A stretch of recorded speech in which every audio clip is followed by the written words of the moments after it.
Salut à tous et bienvenue pour une toute nouvelle vidéo de devenir pilote automobile. Aujourd'hui, on se retrouve pour parler de la course de Rivesaltes, dernière course du Trophée du Sud. Alors sur cette course, je n'ai pas pu faire un descriptif de la piste comme je vous le fais d'habitude. J'ai eu un problème de caméra embarquée. Donc si jamais vous voulez voir la piste de Rivesaltes, je vous ai laissé un lien dans la description. Vous regardez un peu ce que ça donne. Et tout de suite, je vous laisse avec une intervention de Rémi Mespoulette qui va nous parler de l'utilisation des pneumatiques en karting. Et on se retrouve juste après pour un débriefing assez global. Je ne vais pas trop rentrer dans les détails. Et puis voilà, à toutes. Salut Rémi. Salut Dino. Alors on est sur le week-end de Rivesaltes. On est le, je ne sais même plus combien on est, bon c'est pas grave. Merci. Voilà, donc comment se passe ton week-end? Là on est dimanche. Comment ça se passe depuis que tu es arrivé? Très bien, on est arrivé le vendredi matin, très tôt, on a tout installé. Quelques roulages, j'avais quelques soucis, mais dès le samedi on a réussi à trouver ce qu'il fallait. Et je fais 4e au chrono, 4e en manche et la 2e en pré-finale. Donc une bonne bagarre qui s'annonce pour la finale à 2h. D'accord. Donc là en plus on est sur un circuit où il y a pas mal de luttes, c'est un circuit rapide. Ouais, donc, très rapide avec des longues lignes droites, donc les dépassements sont facilités, donc il y a des belles bagarres, c'est génial. C'est génial. D'accord. Donc aujourd'hui je voulais te poser des questions sur les pneus en KFS. Ouais. Donc d'abord je voulais te demander comment ça se passe au niveau de la réglementation des pneus dans cette catégorie. Alors c'est tout simple, ça fait 2 ans qu'on a cela. On est obligé d'avoir tous les mêmes pneus. C'est les Vega KFM pour la catégorie KFS, ils sont exprès pour cette catégorie. Donc on a tous les mêmes et on n'a que cela, on n'a pas de pneus pluie ou quoi que ce soit, c'est que des slicks. D'accord. Et sur un championnat en fait, comment ça se déroule du coup? Et alors pour le championnat, il y a une réglementation en plus, c'est on a le droit à 2 trains de pneus, donc ça veut dire 8 pneus, 4 avant et 4 arrière, pour faire les 4 courses. Et après, on peut les utiliser comme on veut. Donc on peut faire les 4 courses avec les mêmes trains ou mettre 2 pneus neufs aux 2 premières courses et après avoir les 2 pour les 2 dernières. Voilà. Plusieurs choix possibles. D'accord. Et comment ils fonctionnent ces pneus? Comment ils fonctionnent C'est déjà comme type de gomme, qu'est-ce que c'est? Alors c'est la gomme super tendre. D'accord. C'est très tendre. C'est pas les plus tendres en karting, mais c'est quand même très tendre. Donc ça se dégrade assez vite, mais ils ont quand même la particularité de fonctionner sur une manche de 12 tours. Ils marchent du début à la fin sans avoir de perte, ça c'est génial. Pas comme en Formule 1 où il faut ralentir, ça marche tout le temps. D'accord. Et comment ça se passe? Ils chauffent vite? Ils chauffent quasiment instantanément. Après le tour c'est ça qui est bien pour les courses, on a 2 tours de chauffe. Donc du coup, dès qu'on a pris le départ, les pneus sont à température. Et après, ils sont vraiment très performants suivant les pressions qu'on met au départ, mais aux alentours du 6e tour, c'est le top et ça dure jusqu'à la fin de la course. D'accord. Alors justement, tu nous parlais des pressions. Comment on gère les pressions en fait en fonction du temps, en fonction de la piste? Alors sur un temps sec, ceux-là ils sont assez simples, donc on part toujours à la même pression à peu près, à 50 grammes près sur le pneu. Et par contre sous la pluie, c'est là où vu qu'on a que des pneus slick, pour qu'ils puissent chauffer, on les monte extrêmement très haut en pression, jusqu'à 4 kg on peut monter. Ça fait des beaux ballons, bien gonflés. Et on rappelle les souvenirs. Ouais. Il ne faut pas qu'ils fassent sec, sinon on les détruit. Voilà. D'accord. Et du coup, je vais te demander, est-ce qu'il y a une stratégie en fait vis-à-vis du championnat au niveau des pneus, puisqu'on a le droit à 2 trains? Ouais, du coup, nous, c'est ce qu'on a fait justement avec Grégory, on a fait la même chose. On a gardé le même train pour les 3 premières courses, vu qu'il a plu sur les 3 premières. Donc du coup, on a décidé de garder le même train et garder un train de neuf pour la dernière. Voilà, pour essayer de gagner un petit peu de performance par rapport aux autres. Donc, du coup, ça nous a pas mal aidé. Ouais. D'accord. Ouais, c'est une stratégie qui a plutôt bien marché pour toi pour l'instant. Ouais, là, je pense que c'était ce qu'il fallait faire. Parce que de toute façon, moi à Muret, j'étais pas dans le coup, il m'en manquait trop. Donc même avec des pneus neufs, ça m'aurait servi à rien. Donc au moins, voilà, je marquerais plus de points aujourd'hui que si j'avais mis des pneus neufs à Muret. D'accord. Et dernière question, quel est ton avis sur la gestion des pneus et le rapport qualité-prix qu'on peut avoir sur les pneus en KFS par rapport à d'autres catégories? Alors moi je trouve qu'elle est bonne. Il y a juste si vraiment, vu qu'on voudrait que ce soit une catégorie très équitable, du coup je pense qu'on pourrait, vu que les pneus tiennent quand même, on pourrait limiter à un train de pneus ou un train et demi. Pour les 4 courses, ça suffirait largement. Voilà, comme ça coûterait déjà moins cher. Et on ne pourrait pas faire la stratégie qu'on a fait nous. Comme ça, on serait tous pareils. D'accord. Mais c'est quand même bien. Comparé à d'autres catégories où il faut vraiment avoir des balles neuves à chaque course. Parce que du coup, sur un week-end, forcément, dans d'autres catégories, en X30 par exemple, ouais, ça coûte beaucoup plus cher du coup. Et en plus, il faut les pneus pluie. Voilà. Donc là, ils ont, à mon avis, en X30, ils ont dû acheter à chaque fois un train de pneus neuf parce qu'il a plu à chaque course. Donc voilà.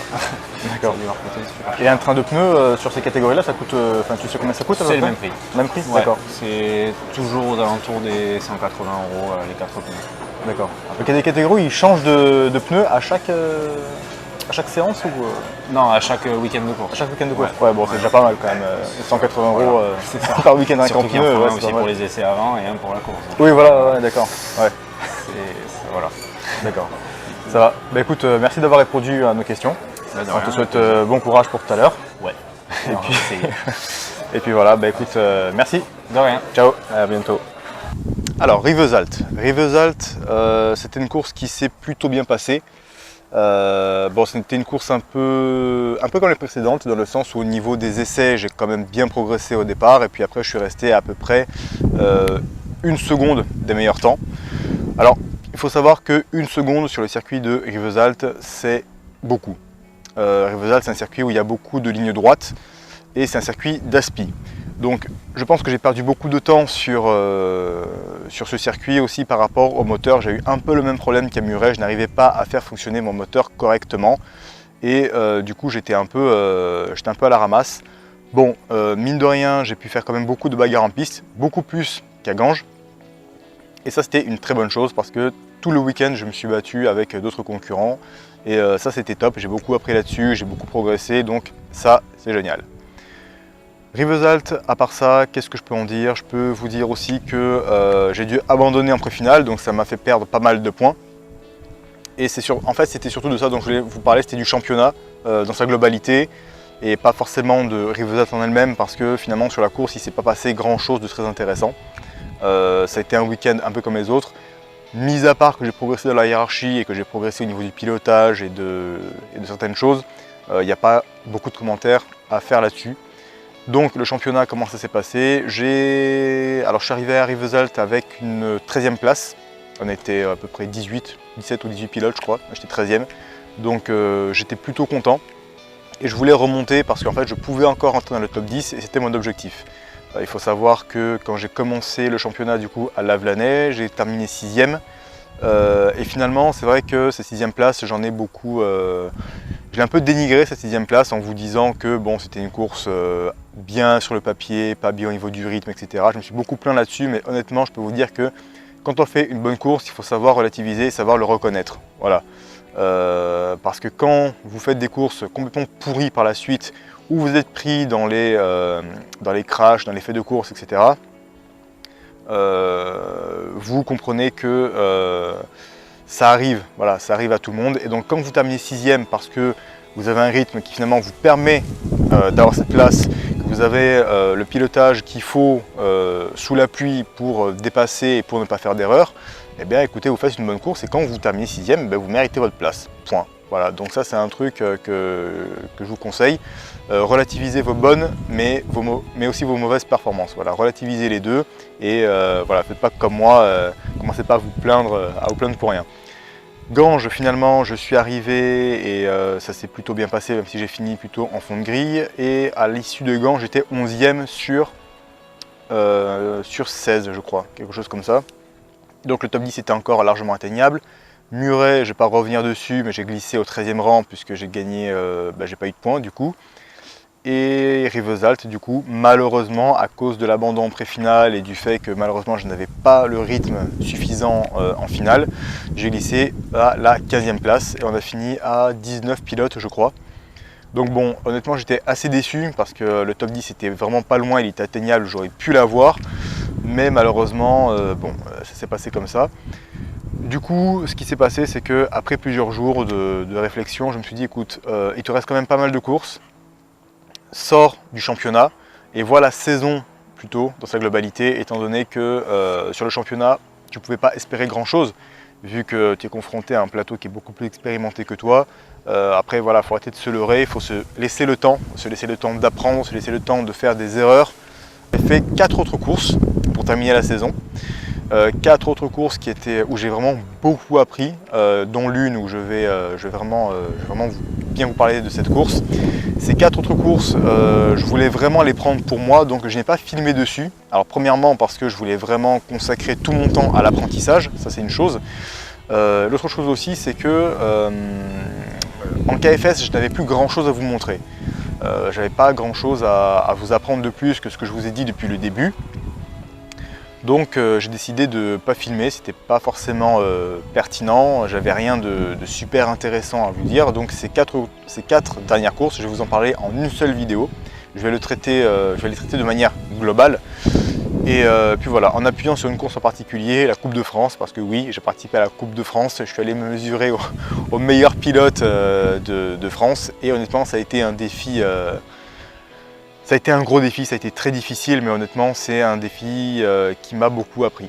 Voilà, donc c'est à peu près tout ce que je vais vous dire sur cette course de Rivesaltes. Pensez voilà, à relativiser vos bonnes et mauvaises performances, pensez à vous amuser et à prendre du plaisir, parce que j'ai pris quand même pas mal de plaisir sur ce championnat, même s'il ne m'a pas convenu, à mes ambitions, on va dire. Je me suis quand même beaucoup amusé. Et quand vous échouez, pensez à en faire la meilleure chose possible, pensez à apprendre de cette erreur et à ne pas vous morfondre dessus. Je vous souhaite force, courage, motivation. On se retrouve très bientôt pour une toute nouvelle vidéo. Ciao!